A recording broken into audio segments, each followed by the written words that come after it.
ਪਿਆਰੇ ਦਰਸ਼ਕੋ, ਜੈ ਮਸੀਹ ਦੀ। ਦਿਸ਼ਾ ਪਰਿਵਰਤਨ ਦੇ ਸਾਡੇ ਅੱਜ ਦੇ ਪ੍ਰੋਗਰਾਮ ਦੇ ਵਿੱਚ ਅਸੀਂ ਤੁਹਾਡਾ ਸਾਰਿਆਂ ਦਾ ਬਹੁਤ-ਬਹੁਤ ਸਵਾਗਤ ਕਰਦੇ ਹਾਂ। ਦੋਸਤੋ, ਅਸੀਂ ਪਰਮੇਸ਼ਰ ਪਿਤਾ ਦੇ ਦਿਲ ਤੋਂ ਧੰਨਵਾਦੀ ਹਾਂ ਕਿ ਉਹਨੇ ਸਾਨੂੰ ਇੱਕ ਹੋਰ ਮੌਕਾ ਦਿੱਤਾ ਕਿ ਅਸੀਂ ਤੁਹਾਡੇ ਸਾਹਮਣੇ ਉਸ ਦੇ ਵਚਨ ਨੂੰ ਲੈ ਕੇ ਹਾਜ਼ਰ ਹੋਏ ਹਾਂ। ਅਸੀਂ ਤੁਹਾਡਾ ਸਾਰਿਆਂ ਦਾ ਵੀ ਦਿਲ ਤੋਂ ਧੰਨਵਾਦ ਕਰਦੇ ਹਾਂ ਕਿ ਤੁਸੀਂ ਆਪਣਾ ਕੀਮਤੀ ਸਮਾਂ ਕੱਢ ਕੇ ਸਾਡੇ ਨਾਲ ਸਾਡੇ ਇਸ ਪ੍ਰੋਗਰਾਮ ਦੇ ਵਿੱਚ ਸ਼ਾਮਿਲ ਹੁੰਦੇ ਹੋ। ਅਸੀਂ ਉਮੀਦ ਕਰਦੇ ਹਾਂ ਕਿ ਤੁਸੀਂ ਸਾਰਿਆਂ ਨੂੰ ਇਸ ਦਾ ਲਾਭ ਵੀ ਮਿਲ ਰਿਹਾ ਹੋਵੇਗਾ। ਅਸੀਂ ਆਪਣੇ ਪਿਛਲੇ ਪ੍ਰੋਗਰਾਮ ਦੇ ਵਿੱਚ ਦਾਨੀਏਲ ਨਬੀ ਦੀ ਪੁਸਤਕ ਦੇ 5 ਅਧਿਆਇ ਦੇ ਉੱਤੇ ਗੌਰ ਕਰ ਰਹੇ ਸੀ। ਅਸੀਂ ਆਪਣੇ ਪਿਛਲੇ ਪ੍ਰੋਗਰਾਮ ਦੇ ਵਿੱਚ ਦਾਨੀਏਲ ਦੀ ਪ੍ਰਸਿੱਧੀ ਬਾਰੇ ਜਾਣਿਆ। ਅਸੀਂ ਜਾਣਿਆ ਕਿ ਕਿਵੇਂ ਰਾਜਾ ਨਬੂਕਦਨੇਸਰ ਨੇ ਮਰਨ ਤੋਂ ਬਾਅਦ ਉਸ ਦਾ ਪੋਤਾ ਬੇਲਸ਼ੱਤਰ ਰਾਜਗੱਦੀ ਦੇ ਉੱਤੇ ਬੈਠਦਾ ਹੈ, ਜੋ ਕਿ ਇੱਕ ਬਹੁਤ ਹੀ ਜ਼ਾਲਿਮ ਅਤੇ ਅਤਿਆਚਾਰੀ ਰਾਜਾ ਸੀ ਅਤੇ ਉਹ ਬਹੁਤ ਹੀ ਬਦਚਲਨ ਵੀ ਸੀ। ਉਹ ਇੱਕ ਦਾਵਤ ਦੇ ਵਿੱਚ ਪਰਮੇਸ਼ਰ ਦੇ ਭਾਂਡਿਆਂ ਨੂੰ ਅਪਵਿੱਤਰ ਕਰਦਾ ਹੈ, ਜਿਸ ਦੇ ਕਰਕੇ ਪਰਮੇਸ਼ਰ ਉਸ ਨੂੰ ਸਜ਼ਾ ਦੇਣ ਦੀ ਠਾਣ ਲੈਂਦਾ ਹੈ।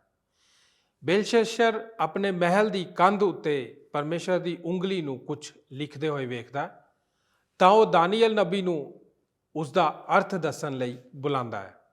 ਦੋਸਤੋ, ਆਪਣੇ ਪਿਛਲੇ ਪ੍ਰੋਗਰਾਮ ਦੇ ਵਿੱਚ ਅਸੀਂ ਬਚੇ ਹੋਏ ਹਿੱਸੇ ਤੇ ਆਪਣੇ ਅੱਜ ਦੇ ਪ੍ਰੋਗਰਾਮ ਨੂੰ ਫਿਰ ਤੋਂ ਅੱਗੇ ਵਧਾਵਾਂਗੇ।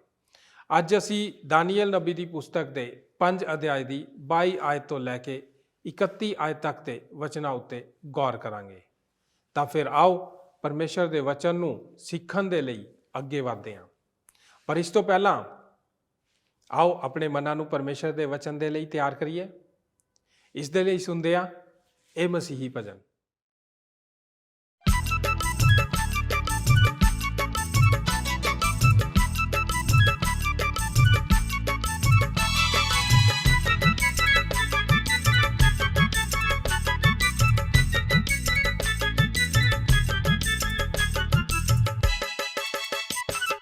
ਪਵਿੱਤਰਤਾ ਵਿੱਚ ਸਿੱਧ ਹੋ ਕੇ ਰਹੋ, ਪਿਆਰੇ ਯੀਸ਼ੂ ਦੀ ਆਣ ਵਿੱਚ ਦੇਰ ਨਹੀਂ।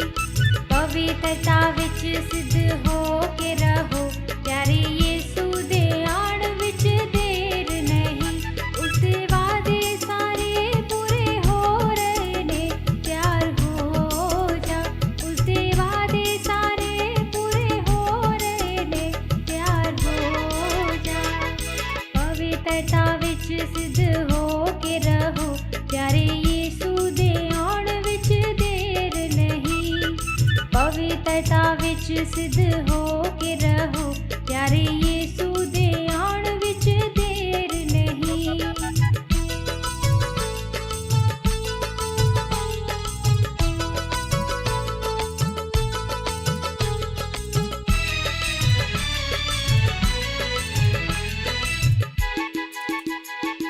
ਲੜਾਈਆਂ ਅਕਾਲ ਤੇ ਭੂਚਾਲ ਨਾਲ ਕਈ ਬਿਮਾਰੀਆਂ ਨਾਲ ਨਾਸ਼ ਹੋ ਰਹੇ ਨੇ।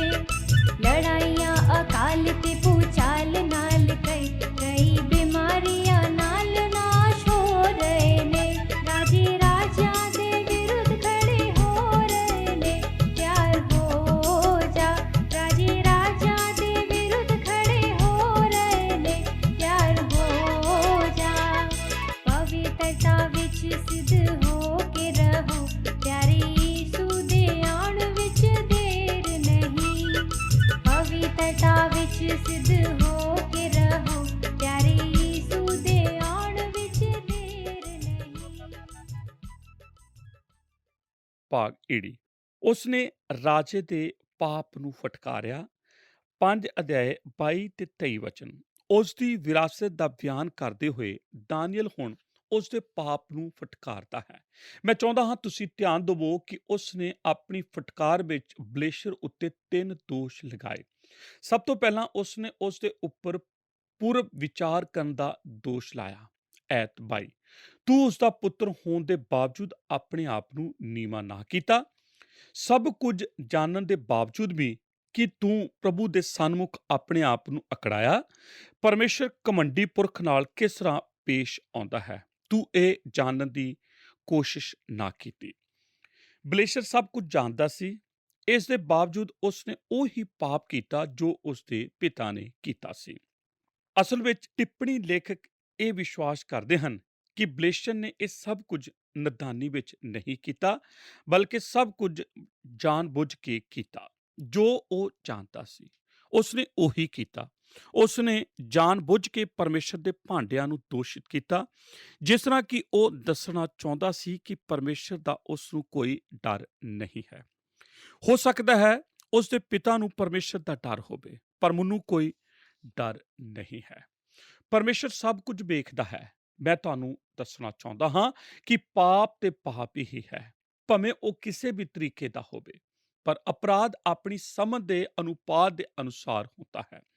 ਪਰਮੇਸ਼ਰ ਸਾਡਾ ਨਿਆਂ ਸਾਡੀ ਸੋਚ ਨੂੰ ਧਿਆਨ ਵਿੱਚ ਰੱਖ ਕੇ ਕਰਦਾ ਹੈ। ਇਬਰਾਨੀਆਂ 10 ਦਾ 29 ਵਚਨ ਦੱਸਦਾ ਹੈ, ਤਾਂ ਤੁਹਾਡੇ ਖਿਆਲ ਵਿੱਚ ਉਹ ਕਿੰਨੀ ਕੁ ਹੋਰ ਵੀ ਕਰੜੀ ਸਜ਼ਾ ਦੇ ਯੋਗ ਠਹਿਰਾਇਆ ਜਾਵੇਗਾ, ਜਿਹਨੇ ਪਰਮੇਸ਼ਰ ਦੇ ਪੁੱਤਰ ਨੂੰ ਪੈਰਾਂ ਹੇਠ ਲਤਾੜਿਆ ਅਤੇ ਨੇਮ ਦਾ ਲਹੂ ਜਿਹਦੇ ਨਾਲ ਉਹ ਪਵਿੱਤਰ ਕੀਤਾ ਗਿਆ ਸੀ, ਐਵੇਂ ਕਿਵੇਂ ਜਾਣਿਆ ਅਤੇ ਕਿਰਪਾ ਦੇ ਆਤਮਾ ਦਾ ਅਪਜਸ ਕੀਤਾ। ਇੱਥੇ ਕੀ ਦੱਸਿਆ ਜਾ ਰਿਹਾ ਹੈ? ਇਹ ਦੱਸਦੀ ਹੈ ਦੰਡ ਦਾ ਵਰਗੀਕਰਨ ਹੈ ਜੋ ਤੁਹਾਡੀ ਸੋਚ ਦੇ ਆਧਾਰ ਤੇ ਕੀਤਾ ਜਾਂਦਾ ਹੈ ਅਤੇ ਅਪਰਾਧ ਤੁਹਾਡੀ ਸੋਚ ਦੇ ਅੰਸ਼ ਦੇ ਅਨੁਸਾਰ ਲਿਆ ਜਾਂਦਾ ਹੈ। ਉਹ ਲੋਕ ਜੋ ਜ਼ਿਆਦਾਤਰ ਆਪਣੇ ਜੀਵਨ ਵਿੱਚ ਪਰਮੇਸ਼ਰ ਦੇ ਵਚਨ ਦੇ ਨਾਲ ਰਹਿੰਦੇ ਹਨ ਅਤੇ ਚਰਚ ਜਾ ਕੇ ਪਰਮੇਸ਼ਰ ਦੇ ਵਚਨ ਨੂੰ ਬਾਰ-ਬਾਰ ਸੁਣਦੇ ਹਨ, ਉਹ ਪਰਮੇਸ਼ਰ ਦੇ ਸਾਹਮਣੇ ਦੁੱਗਣੇ ਅਪਰਾਧੀ ਠਹਿਰਾਏ ਜਾਂਦੇ ਹਨ, ਕਿਉਂ ਜੋ ਉਹ ਸਿਰਫ ਪਰਮੇਸ਼ਰ ਦੇ ਨਿਯਮਾਂ ਨੂੰ ਹੀ ਨਹੀਂ ਤੋੜਦੇ, ਪਰ ਇਸ ਲਈ ਵੀ ਕਿ ਉਹ ਜਾਣ-ਬੁੱਝ ਕੇ ਜਾਣਦੇ ਹੋਏ ਗਲਤੀ ਕਰਦੇ ਹਨ।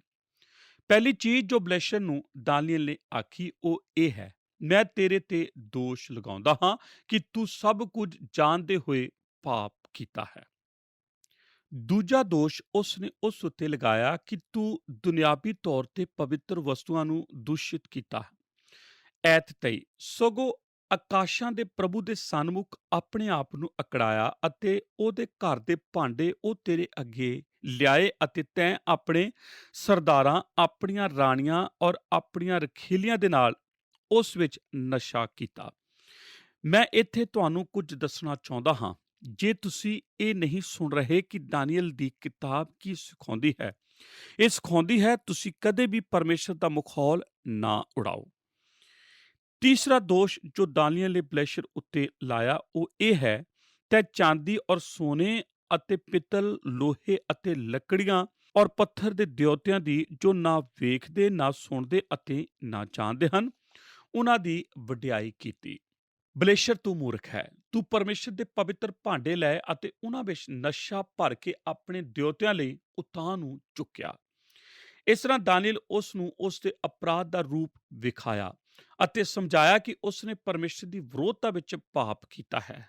ਧਿਆਨ ਦੇਵੋ ਕਿ ਐਤ 23 ਆਖਰੀ ਵਿੱਚ ਕੀ ਕਹਿੰਦੀ ਹੈ, ਅਤੇ ਉਸ ਪਰਮੇਸ਼ਰ ਦਾ ਜਿਹਦੇ ਹੱਥ ਵਿੱਚ ਤੇਰਾ ਦਮ ਅਤੇ ਤੇਰੇ ਸਾਰੇ ਰਾਹ ਹਨ, ਉਹਦਾ ਆਦਰ ਨਾ ਕੀਤਾ। ਮੈਂ ਚਾਹੁੰਦਾ ਹਾਂ ਇਸ ਦੇ ਬਾਰੇ ਜਰਾ ਤੁਸੀਂ ਗੌਰ ਕਰੋ। ਪਰਮੇਸ਼ਰ ਜਿਹਦੇ ਹੱਥ ਵਿੱਚ ਤੇਰਾ ਦਮ ਅਤੇ ਤੇਰੇ ਸਾਰੇ ਰਾਹ ਹਨ। ਇਸ ਤਰ੍ਹਾਂ ਦੀਆਂ ਕਈ ਐਤਾਂ ਸਾਨੂੰ ਬਾਈਬਲ ਵਿੱਚ ਮਿਲਦੀਆਂ ਹਨ ਜੋ ਇਸ ਗੱਲ ਦਾ ਸਮਰਥਨ ਕਰਦੀਆਂ ਹਨ ਕਿ ਪਰਮੇਸ਼ਰ ਦੇ ਹੱਥ ਵਿੱਚ ਸਾਡਾ ਸਾਹ ਹੈ। ਅਯੂਬ 12 ਅਧਿਆਇ 10 ਜਿਹਦੇ ਹੱਥ ਵਿੱਚ ਹਰ ਇੱਕ ਜਿਉਂਦੇ ਦੇ ਪ੍ਰਾਣ ਹਨ ਅਤੇ ਹਰ ਇੱਕ ਵਸ਼ਰ ਦਾ ਆਤਮਾ ਵੀ। ਅਯੂਬ 34 ਅਧਿਆਇ 14 ਤੇ 15 ਵਚਨ, ਜੇ ਉਹ ਆਪਣੇ ਕੋਲ ਉਸ ਦਾ ਮਨ ਰੱਖ ਲਵੇ, ਜੋ ਆਪਣੇ ਕੋਲ ਉਸ ਦਾ ਆਤਮਾ ਤੇ ਸਾਹ ਇਕੱਠਾ ਕਰ ਲਵੇ, ਤਾਂ ਬਸ਼ਰ ਇਕੱਠੇ ਨਾਸ਼ ਹੋ ਜਾਣਗੇ ਅਤੇ ਆਦਮੀ ਖਾਕ ਵਿੱਚ ਮੁੜ ਜਾਏਗਾ। ਮੈਂ ਦੱਸਣਾ ਚਾਹੁੰਦਾ ਹਾਂ, ਜੇ ਪਰਮੇਸ਼ਰ ਇਹ ਫੈਸਲਾ ਕਰ ਲਵੇ ਤਾਂ ਸਾਨੂੰ ਇੱਕ ਸਾਹ ਵੀ ਨਾ ਲੈਣ ਦੇਵੇ, ਤਾਂ ਸਭ ਕੁਝ ਖਤਮ ਹੋ ਜਾਵੇਗਾ। ਤੁਹਾਡਾ ਸਾਹ ਉਸ ਦੇ ਹੱਥ ਵਿੱਚ ਹੈ ਅਤੇ ਹੁਣ ਤੁਸੀਂ ਉਹਨਾਂ ਸ਼ਬਦਾਂ ਨੂੰ ਸੁਣੋ ਜੋ 31 ਅਧਿਆਇ 4 ਵਿੱਚ ਲਿਖੇ ਹਨ ਕਿ ਉਹ ਮੇਰਾ ਰਾਹ ਨਹੀਂ ਵੇਖਦਾ ਅਤੇ ਮੇਰੇ ਕਦਮ ਨਹੀਂ ਗਿਣਦਾ। ਅਯੂਬ 31 ਅਧਿਆਇ 4 ਵਚਨ। ਜ਼ਬੂਰਾਂ ਦੀ ਪੋਥੀ 139 ਅਧਿਆਇ 3 ਵਚਨ, ਤੂੰ ਮੇਰੇ ਚੱਲਣੇ ਅਤੇ ਮੇਰੇ ਲੇਟਣ ਦੀ ਛਾਣਬੀਣ ਕਰਦਾ ਹੈ ਅਤੇ ਮੇਰੀਆਂ ਸਾਰੀਆਂ ਚਾਲਾਂ ਤੋਂ ਤੂੰ ਵਾਕਫ ਹੈ। ਪਰਮੇਸ਼ਰ, ਉਹ ਪਰਮੇਸ਼ਰ ਜਿਸ ਦੀ ਵਿਰੋਧਤਾ ਵਿੱਚ ਬਲੇਸ਼ਰ ਨੇ ਪਾਪ ਕੀਤਾ, ਉਸੇ ਪਰਮੇਸ਼ਰ ਦੇ ਹੱਥ ਵਿੱਚ ਸਾਡਾ ਸਾਹ ਹੈ ਅਤੇ ਉਸ ਦੇ ਹੱਥ ਵਿੱਚ ਸਾਡੇ ਰਾਹ ਹਨ ਅਤੇ ਉਹ ਸਭ ਉੱਤੇ ਆਪਣਾ ਕਬਜ਼ਾ ਰੱਖਦਾ ਹੈ ਅਤੇ ਅਸੀਂ ਕਿੰਨੇ ਮੂਰਖ ਹੋਵਾਂਗੇ ਜੇ ਅਸੀਂ ਉਸ ਨੂੰ ਚੁਣੌਤੀ ਦਈਏ। ਭਾਗ ਸੱਸਾ ਉਸਨੇ ਰਾਜੇ ਦੇ ਸੰਦੇਸ਼ ਨੂੰ ਪ੍ਰਗਟ ਕੀਤਾ। 5 ਅਧਿਆਇ 24 ਵਚਨ ਤੋਂ ਲੈ ਕੇ 29 ਵਚਨ ਤੱਕ। ਹੁਣ ਅਸੀਂ ਰਾਜੇ ਦੇ ਸੰਦੇਸ਼ ਨੂੰ ਸਮਝਣ ਜਾ ਰਹੇ ਹਾਂ। ਉਸਦੇ ਪਾਪ ਨੂੰ ਫਟਕਾਰਨ ਦੇ ਬਾਅਦ ਦਾਨੀਏਲ ਹੁਣ ਰਾਜੇ ਦੇ ਸੰਦੇਸ਼ ਨੂੰ ਪ੍ਰਗਟ ਕਰਦਾ ਹੈ। ਐਤ 25 ਤੇ 29। ਇਸ ਲੇਖ ਦਾ ਇਹ ਹਿੱਸਾ ਸਭ ਤੋਂ ਆਸਾਨ ਹੈ ਕਿਉਂਕਿ ਇਹ ਆਪਣੀ ਵਿਆਖਿਆ ਆਪ ਕਰਦਾ ਹੈ। ਦੀਵਾਰ ਤੇ ਲਿਖੇ ਹੋਏ ਸੰਦੇਸ਼ ਨੂੰ ਦਾਨੀਏਲ ਪ੍ਰਗਟ ਕਰਦਾ ਹੈ। ਧਿਆਨ ਕਰੋ, ਇਹ ਸ਼ਬਦ ਅਰਾਮੀ ਭਾਸ਼ਾ ਦੇ ਸਨ। ਦੀਵਾਰ ਦੇ ਸੰਦੇਸ਼ ਵਿੱਚ 3 ਸ਼ਬਦ ਲਿਖੇ ਹੋਏ ਸਨ। ਪਹਿਲਾ ਸ਼ਬਦ ਉਚਾਰਨ ਲਈ 2 ਵਾਰ ਲਿਖਿਆ ਗਿਆ ਸੀ, ਮਨੇ ਮਨੇ ਤਕੇਲ ਉਫਰ ਸੀਨ। ਇਹ ਸ਼ਬਦ ਅਰਾਮੀ ਵਿੱਚ ਲਿਖੇ ਹੋਏ ਸਨ। ਆਓ ਹੁਣ ਅਸੀਂ ਇੱਕ ਸ਼ਬਦ ਨੂੰ ਇੱਕ ਸਮੇਂ ਵਿੱਚ ਹੀ ਲਈਏ। ਹੁਣ ਅਸੀਂ ਜਰਾ ਜਲਦੀ ਕਰਾਂਗੇ। ਮਨੇ ਮਨੇ ਐਤ 26 ਸਾਨੂੰ ਦੱਸਦੀ ਹੈ ਕਿ ਇਸ ਦਾ ਕੀ ਮਤਲਬ ਹੈ। ਪਰਮੇਸ਼ਰ ਨੇ ਤੇਰੇ ਰਾਜ ਦਾ ਲੇਖਾ ਕੀਤਾ ਅਤੇ ਛੇਕੜ ਕਰ ਦਿੱਤਾ। ਅੱਜ ਦੀ ਭਾਸ਼ਾ ਵਿੱਚ ਦਾਨੀਏਲ ਆਖਦਾ ਹੈ, ਬਲੇਸ਼ਰ, ਪਰਮੇਸ਼ਰ ਨੇ ਤੇਰੇ ਰਾਜ ਦੇ ਦਿਨ ਗਿਣੇ ਅਤੇ ਤੇਰਾ ਅੰਤ ਕਰ ਦਿੱਤਾ। ਪਰਮੇਸ਼ਰ ਤੁਹਾਡੇ ਦਿਨ ਗਿਣਦਾ ਹੈ। ਉਸ ਰਾਤ ਪਰਮੇਸ਼ਰ ਨੇ ਰਾਜੇ ਦੇ ਦਿਨ ਗਿਣੇ ਅਤੇ ਉਸੇ ਰਾਤ ਉਸ ਦਾ ਕਤਲ ਕਰ ਦਿੱਤਾ ਗਿਆ। ਮਿਸਰ ਕਿੱਥੇ ਗਿਆ? ਸਦੋਮ ਕਿੱਥੇ ਗਿਆ? ਨੀਨਵੇ ਕਿੱਥੇ ਗਿਆ? ਬੇਬੀਲੋਨ ਕਿੱਥੇ ਗਿਆ? ਮੈਂ ਤੁਹਾਨੂੰ ਦੱਸਦਾ ਹਾਂ ਉਹ ਕਿੱਥੇ ਗਿਆ।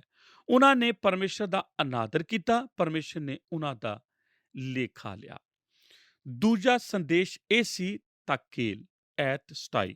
ਤੂੰ ਤੱਕੜੀ ਵਿੱਚ ਤੋਲਿਆ ਗਿਆ ਅਤੇ ਘੱਟ ਨਿਕਲਿਆ। ਇਸ ਦਾ ਅਰਥ ਹੈ ਤੇਰੇ ਰਾਜ ਨੂੰ ਤੋਲਿਆ ਗਿਆ ਅਤੇ ਉਹ ਬਹੁਤ ਹਲਕਾ ਪਾਇਆ ਗਿਆ। ਉਸ ਦੀ ਕੀਮਤ ਬਹੁਤ ਘੱਟ ਨਿਕਲੀ ਅਤੇ ਉਹ ਪਰਮੇਸ਼ਰ ਦੀ ਨਜ਼ਰਾਂ ਵਿੱਚ ਠੀਕ ਨਾ ਠਹਿਰੀ। ਪੁਰਾਣੇ ਸਮੇਂ ਵਿੱਚ ਮਿਸ਼ਰੀ ਲੋਕ ਇੱਕ ਦੇਵੀ ਵਿਚਾਰ ਉੱਤੇ ਵਿਸ਼ਵਾਸ ਕਰਦੇ ਸੀ ਜੋ ਉਹ ਅਸੀਰ ਦਿਉਤੇ ਨੂੰ ਮੰਨਦੇ ਸਨ। ਉਹ ਆਖਦੇ ਸਨ ਕਿ ਮਰਨ ਦੇ ਬਾਅਦ ਉਸ ਮਨੁੱਖ ਨੂੰ ਇੱਕ ਨਿਉ ਦੇ ਹਾਲ ਵਿੱਚ ਲਿਜਾਇਆ ਜਾਂਦਾ ਹੈ ਅਤੇ ਉਸ ਦਾ ਦਿਲ ਕੱਢ ਕੇ ਤੱਕੜੀ ਵਿੱਚ ਇੱਕ ਪਰ ਦੇ ਮੁਕਾਬਲੇ ਵਿੱਚ ਤੋਲਿਆ ਜਾਂਦਾ ਹੈ। ਜੇ ਉਸ ਦਾ ਦਿਲ ਪਰ ਤੋਂ ਵੀ ਹਲਕਾ ਨਿਕਲਦਾ ਹੈ ਤਾਂ ਇਹ ਮੰਨ ਲਿਆ ਜਾਂਦਾ ਹੈ ਕਿ ਉਹ ਸ਼ੁੱਧ ਹੈ। ਜੇ ਇਸ ਤਰ੍ਹਾਂ ਨਹੀਂ ਹੁੰਦਾ ਤਾਂ ਉਹ ਪਾਪੀ ਸਿੱਧ ਹੋ ਜਾਂਦਾ ਹੈ ਅਤੇ ਉਸ ਨੂੰ ਦੰਡ ਭੋਗਣਾ ਪੈਂਦਾ ਹੈ। ਇਹ ਸਭ ਗੱਲਾਂ ਤਾਂ ਬਕਵਾਸ ਹਨ ਅਤੇ ਉਹਨਾਂ ਦੇ ਆਪਣੇ ਧਰਮ ਦੇ ਅਨੁਸਾਰ ਹਨ, ਪਰ ਮੂਲ ਰੂਪ ਵਿੱਚ ਉਹ ਸੱਚਾਈ ਦੇ ਨਜ਼ਦੀਕ ਸਨ। ਤੁਸੀਂ ਵੇਖਦੇ ਹੋ ਅੱਜ ਦੇ ਸਮਾਜ ਵਿੱਚ ਜੋ ਸਮੱਸਿਆ ਹੈ ਉਹ ਇਹ ਹੈ ਕਿ ਜਦ ਅਸੀਂ ਨਿਉ ਦੇ ਬਾਰੇ ਸੋਚਦੇ ਹਾਂ ਤਾਂ ਅਸੀਂ ਆਪਣੀ ਮਨ ਦੀ ਤਸਵੀਰ ਨਾਲ ਦਰਸਾਉਣਾ ਚਾਹੁੰਦੇ ਹਾਂ। ਅਸੀਂ ਅੱਜ ਨਿਉ ਨੂੰ ਤੱਕੜੀ ਨਾਲ ਅਤੇ ਤਲਵਾਰ ਨਾਲ ਅਤੇ ਬੰਦ ਅੱਖਾਂ ਨਾਲ ਦਰਸਾਉਂਦੇ ਹਾਂ ਅਤੇ ਅਸੀਂ ਆਖਦੇ ਹਾਂ ਨਿਉ ਅੰਨਾ ਹੈ। ਮੈਂ ਤੁਹਾਨੂੰ ਕੁਝ ਦੱਸਣਾ ਚਾਹੁੰਦਾ ਹਾਂ। ਪਰਮੇਸ਼ਰ ਤਾਂ ਗਿਆਨ ਦਾ ਪਰਮੇਸ਼ਰ ਹੈ ਅਤੇ ਜਦ ਉਹ ਕੁਝ ਕਰਦਾ ਹੈ ਤਾਂ ਉਹ ਹਰੇਕ ਚੀਜ਼ ਅਤੇ ਹਰੇਕ ਕੰਮ ਨੂੰ ਪੂਰੇ ਚਾਨਣ ਵਿੱਚ ਹੀ ਕਰਦਾ ਹੈ ਅਤੇ ਉਹ ਪੂਰੀ ਤਰ੍ਹਾਂ ਠੀਕ ਕਰਦਾ ਹੈ। ਪਰਮੇਸ਼ਰ ਦਾ ਨਿਉ ਅੰਨਾ ਨਹੀਂ ਹੈ। ਜਦ ਉਹ ਮਨੁੱਖ ਵੱਲ ਵੇਖਦਾ ਹੈ ਤਾਂ ਉਸ ਦੇ ਅੰਦਰ ਜੋ ਵੇਖਣਾ ਚਾਹੁੰਦਾ ਹੈ ਵੇਖ ਲੈਂਦਾ ਹੈ। ਉਸ ਰਾਤ ਪਰਮੇਸ਼ਰ ਨੇ ਬਲੇਸ਼ਰ ਦੇ ਰਾਜ ਵੱਲ ਵੇਖਿਆ ਅਤੇ ਆਖਿਆ, ਬਲੇਸ਼ਰ, ਤੇਰੇ ਦਿਨ ਪੂਰੇ ਹੋ ਗਏ ਅਤੇ ਮੈਂ ਤੇਰੇ ਰਾਜ ਨੂੰ ਤੱਕੜੀ ਵਿੱਚ ਤੋਲਿਆ ਜੋ ਹਲਕਾ ਪਾਇਆ ਗਿਆ। ਉਸ ਦਾ ਕੋਈ ਭਾਰ ਨਹੀਂ ਸੀ। ਪਰਮੇਸ਼ਰ ਸਾਨੂੰ ਤੱਕੜੀ ਵਿੱਚ ਤੋਲਦਾ ਹੈ। ਮੈਂ ਤੁਹਾਨੂੰ ਕੁਝ ਉਦਾਹਰਨ ਦਿੰਦਾ ਹਾਂ, ਤੁਸੀਂ ਉਹਨਾਂ ਨੂੰ ਕਾਪੀ ਵਿੱਚ ਲਿਖ ਲਵੋ। ਪਹਿਲਾ ਸੈਮੂਅਲ 2 ਅਧਿਆਇ 3 ਵਚਨ। ਤੁਸੀਂ ਇਸ ਨੂੰ ਧਿਆਨ ਨਾਲ ਸੁਣੋ। ਐਡੇ ਹੰਕਾਰ ਦੀਆਂ ਗੱਲਾਂ ਹੋਰ ਨਾ ਆਖ ਅਤੇ ਆਕੜ ਦੀ ਗੱਲ ਤੇਰੇ ਮੂੰਹ ਤੋਂ ਨਾ ਨਿਕਲੇ। ਯਹੋਵਾ ਤਾਂ ਗਿਆਨ ਦਾ ਪਰਮੇਸ਼ਰ ਹੈ ਅਤੇ ਕਰਨੀਆਂ ਉਸ ਤੋਂ ਤੋਲੀਆਂ ਜਾਂਦੀਆਂ ਹਨ। ਅਯੂਬ 31 ਅਧਿਆਇ 6 ਵਚਨ। ਉਹ ਮੈਨੂੰ ਧਰਮ ਤੁਲਾ ਉੱਤੇ ਤੋਲਿਆ ਅਤੇ ਪਰਮੇਸ਼ਰ ਮੇਰੀ ਖਰਿਆਈ ਨੂੰ ਜਾਣੇ। ਕਹਾਵਤਾਂ 16 ਅਧਿਆਇ 7 ਵਚਨ। ਮਨੁੱਖ ਨੂੰ ਆਪਣੇ ਰਾਹ ਆਪਣੀਆਂ ਅੱਖਾਂ ਵਿੱਚ ਠੀਕ ਜਾਪਦੇ ਹਨ, ਪਰ ਪਰਮੇਸ਼ਰ ਅੰਦਰੋਂ ਵੇਖਦਾ ਹੈ। ਅਸੀਂ ਸਭ ਹਰੇਕ ਮਸੀਹ ਪਰਮੇਸ਼ਰ ਸਾਡੇ ਕੰਮਾਂ ਨੂੰ ਅਤੇ ਸਾਡੇ ਵਿਚਾਰਾਂ ਨੂੰ ਅਤੇ ਸਾਡੇ ਆਤਮਾ ਨੂੰ ਤੋਲ ਰਿਹਾ ਹੈ। ਤਕੇਲ, ਤੂੰ ਤੋਲਿਆ ਗਿਆ ਅਤੇ ਘੱਟ ਪਾਇਆ ਗਿਆ। ਹੁਣ ਤੀਜਾ ਸ਼ਬਦ ਉਫਰਸੀਨ। ਮੈਂ ਇਸ ਦੇ ਬਾਰੇ ਇੱਕ ਸ਼ਬਦ ਆਖਦਾ ਹਾਂ। ਜਦ ਇਸ ਸ਼ਬਦ ਦੀ ਦੁਆਰਾ ਐਤ 28 ਵਿੱਚ ਵਿਆਖਿਆ ਕੀਤੀ ਤਾਂ ਉਹ ਪਹਿਲੀ ਕੀਤੀ ਗਈ ਵਿਆਖਿਆ ਤੋਂ ਅਲੱਗ ਸੀ। ਪਹਿਲੀ ਜਗ੍ਹਾ ਇਹ ਸ਼ਬਦ ਉਫਰਸੀਨ ਸੀ ਅਤੇ ਦੂਜੀ ਜਗ੍ਹਾ ਤੇ ਪ੍ਰੇਸ ਹੈ, ਜਿਸ ਦਾ ਅਰਥ ਹੈ ਜੋ ਤੇਰਾ ਰਾਜ ਵੰਡਿਆ ਗਿਆ ਅਤੇ ਮਾਦੀ ਫਾਰਸੀਆਂ ਨੂੰ ਦਿੱਤਾ ਗਿਆ। ਇਹੀ ਪੂਰਾ ਸੰਦੇਸ਼ ਹੈ। ਉਸ ਰਾਤ ਜਦ ਪਰਮੇਸ਼ਰ ਨੇ ਹੇਠਾਂ ਵੇਖਿਆ ਤਾਂ ਵੇਖਿਆ ਕਿ ਇਹ ਸ਼ਰਾਬੀ ਰਾਜਾ ਰੰਗ ਰਲੀਆਂ ਮਨਾ ਰਿਹਾ ਹੈ, ਤਾਂ ਉਸਨੇ ਆਪਣਾ ਹੱਥ ਥੱਲੇ ਕਰਕੇ ਦੀਵਾਰ ਉੱਤੇ ਲਿਖ ਦਿੱਤਾ ਅਤੇ ਉਸਨੇ ਆਖਿਆ, ਮਨੇ ਮਨੇ ਤੇਰੇ ਦਿਨ ਗਿਣੇ ਗਏ, ਤਕੇਲ ਤੂੰ ਤੋਲਿਆ ਗਿਆ ਅਤੇ ਘਟ ਪਾਇਆ ਗਿਆ। ਉਫਰਸੀਨ ਤੇਰਾ ਰਾਜ ਵੰਡ ਦਿੱਤਾ ਗਿਆ ਅਤੇ ਮਾਦੀਆਂ ਅਤੇ ਫਾਰਸੀਆਂ ਨੂੰ ਦੇ ਦਿੱਤਾ ਗਿਆ। ਇਹੀ ਸਭ ਕੁਝ ਲਿਖਿਆ ਹੋਇਆ ਪਾਇਆ ਗਿਆ।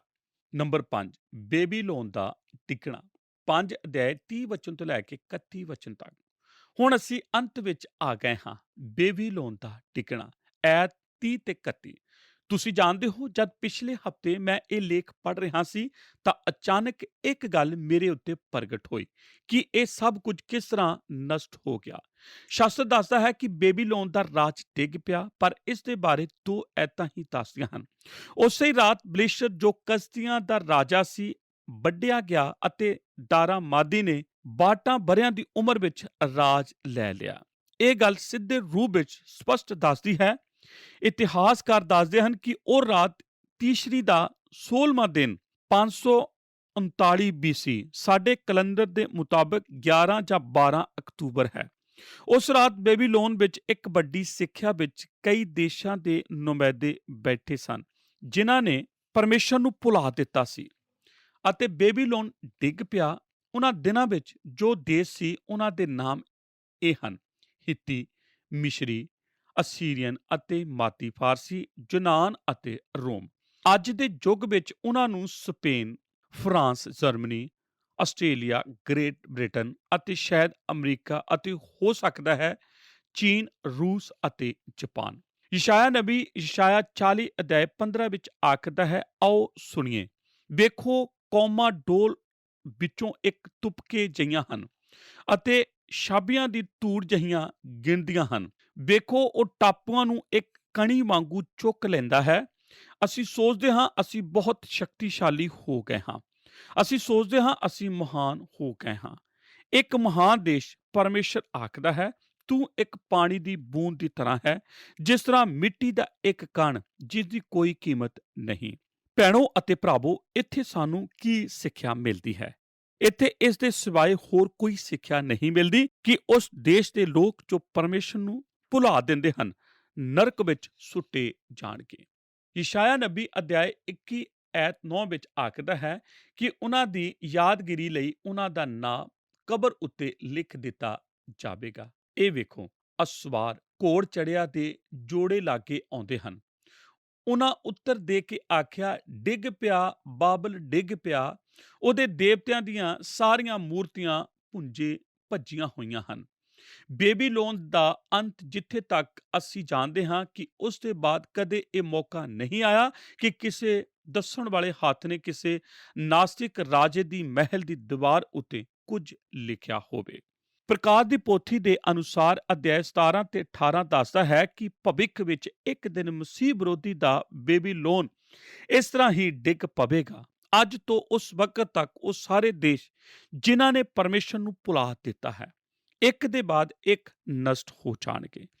ਜਦ ਤੁਸੀਂ ਦਾਨੀਏਲ ਦੀ ਕਿਤਾਬ ਦਾ 5ਵਾਂ ਅਧਿਆਇ ਪੜ੍ਹਦੇ ਹੋ ਅਤੇ ਵੇਖਦੇ ਹੋ ਕਿ ਜੋ ਚੀਜ਼ਾਂ ਉੱਥੇ ਬੇਬੀਲੋਨ ਰਾਜ ਵਿੱਚ ਹੋ ਰਹੀਆਂ ਸਨ, ਉਹੀ ਹੀ ਪਰਮੇਸ਼ਰ ਦੇ ਨਿਆਂ ਕਰਨ ਦਾ ਕਾਰਨ ਬਣੀਆਂ ਅਤੇ ਉਸ ਦੀ ਵਿਰੋਧਤਾ ਵਿੱਚ ਮਾਦੀ ਫਾਰਸੀ ਰਾਜ ਨੂੰ ਲਿਆਂਦਾ ਗਿਆ।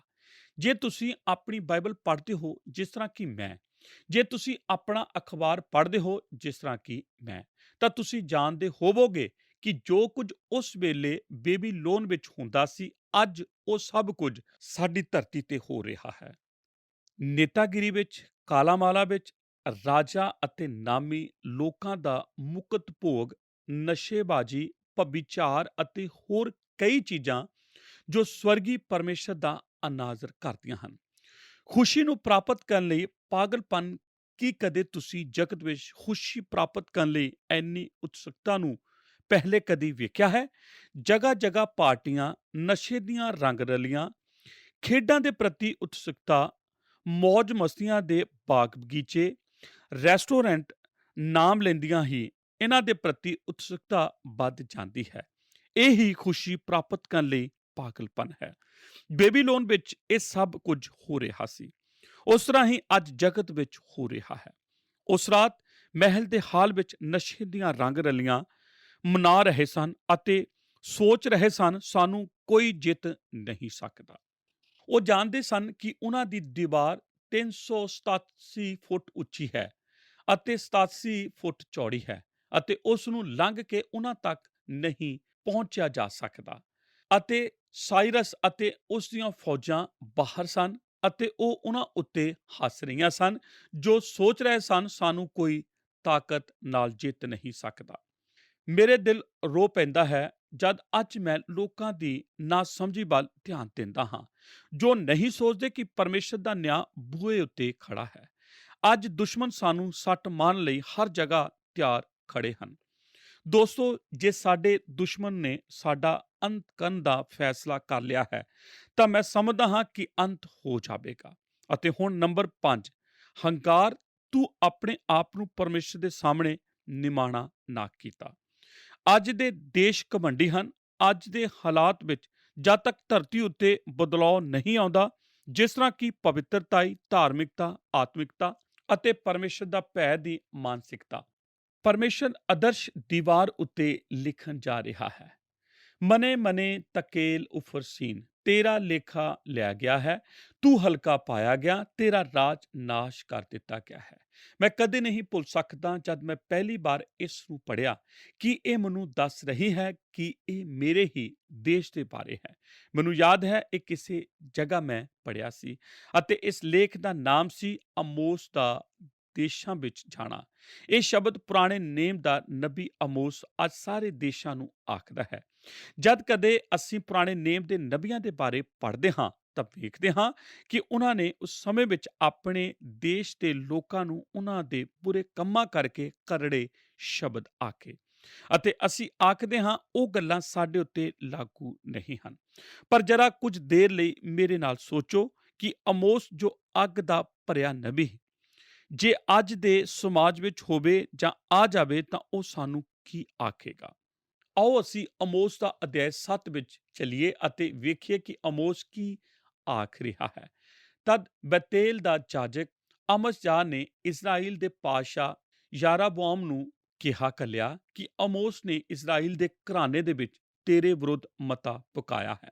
ਦੇਸ਼ ਉਹਦੀਆਂ ਸਾਰੀਆਂ ਗੱਲਾਂ ਨੂੰ ਝੱਲ ਨਹੀਂ ਸਕਦਾ। ਆਮੋਸ ਇਉਂ ਆਖਦਾ ਹੈ, ਯਾਰਾਬੋਆਮ ਤਲਵਾਰ ਨਾਲ ਮਰੇਗਾ ਅਤੇ ਇਸਰਾਇਲ ਜ਼ਰੂਰ ਆਪਣੇ ਵਤਨ ਤੋਂ ਅਸੀਰ ਹੋ ਕੇ ਚਲਾ ਜਾਵੇਗਾ।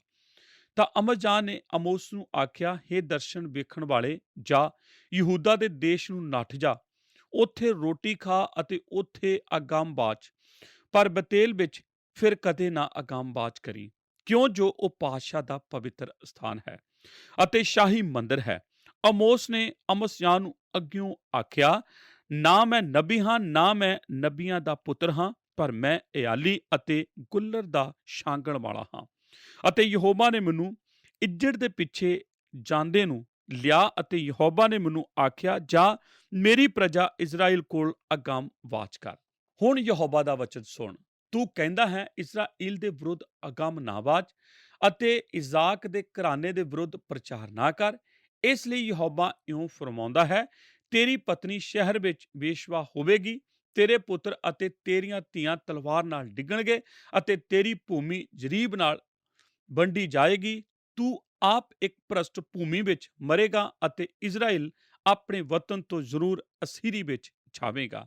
ਜੇ ਅੱਜ ਆਮੋਸ ਜਿੰਦਾ ਹੁੰਦਾ ਤਾਂ ਉਹ ਸਭ ਦੇਸ਼ਾਂ ਨੂੰ ਇਸ ਤਰ੍ਹਾਂ ਹੀ ਆਖਦਾ ਕਿ ਉਹ ਨਾ ਆਖਦਾ। ਆਮੀਨ। ਪਿਆਰੇ ਦਰਸ਼ਕੋ, ਸਾਡੇ ਨਾਲ ਸਾਡੇ ਅੱਜ ਦੇ ਪ੍ਰੋਗਰਾਮ ਦੇ ਵਿੱਚ ਅਖੀਰ ਤੱਕ ਬਣੇ ਰਹਿਣ ਦੇ ਲਈ ਤੁਹਾਡਾ ਸਭਨਾਂ ਦਾ ਬਹੁਤ ਬਹੁਤ ਧੰਨਵਾਦ। ਦੋਸਤੋ, ਅੱਜ ਅਸੀਂ ਦਾਨੀਏਲ ਨਬੀ ਦੀ ਪੁਸਤਕ ਦੇ ਵਿੱਚ 5 ਅਧਿਆਇ ਦੀ 22 ਆਇਤ ਤੋਂ ਲੈ ਕੇ 31 ਆਇਤ ਤੱਕ ਦੇ ਵਚਨਾਂ ਉੱਤੇ ਗੌਰ ਕਰ ਰਹੇ ਸੀ। ਅੱਜ ਅਸੀਂ ਵੇਖਿਆ ਕਿ ਦਾਨੀਏਲ ਨਬੀ ਰਾਜਾ ਬੇਲਸ਼ੱਸਰ ਦਾ ਉਸਦੇ ਪਾਪ ਦੇ ਲਈ ਉਸ ਨੂੰ ਫਟਕਾਰ ਲਗਾਉਂਦਾ ਹੈ। ਉਹਨੇ ਰਾਜੇ ਨੂੰ ਫਟਕਾਰਦੇ ਹੋਏ ਉਸਦੇ ਉੱਤੇ 3 ਦੋਸ਼ ਲਗਾਏ। ਸਭ ਤੋਂ ਪਹਿਲਾਂ ਉਹਨੇ ਰਾਜੇ ਦੇ ਉੱਤੇ ਪੂਰਵ ਵਿਚਾਰ ਕਰਨ ਦਾ ਦੋਸ਼ ਲਗਾਇਆ।